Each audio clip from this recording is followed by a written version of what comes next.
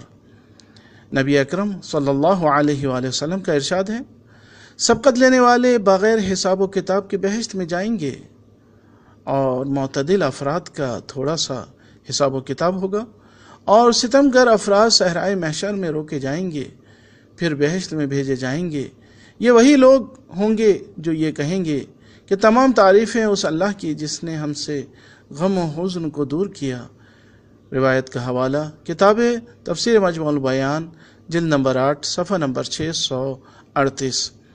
امام جعفر صادق علیہ السلام کا ارشاد ہے کہ آپ نے ارشاد فرمایا، 3 افراد روز قیامت تمام مخلوق میں اللہ کے مقرب ترین افراد ہوں گے، یہاں تک کہ تمام مخلوق حساب و کتاب سے فارغ ہو جائے۔ نمبر 1، وہ شخص جو غصے کی حالت میں بدلہ لے سکنے کے باوجود بدلہ نہ لے۔ نمبر 2، وہ شخص جو 2 افراد کے درمیان چل رہا ہو مگر ایک جو کے دانے کے برابر بھی کسی ایک کے لیے بھی ملالت و خستگی کا باعث نہ ہو۔ نمبر 3، جو شخص حق بات کہے چاہے اس کے فائدے میں ہو یا نقصان میں ہو۔ روایت کا حوالہ کتاب الخصال صفحہ نمبر 81۔ وآخر دعوانا ان الحمد للہ رب العالمین۔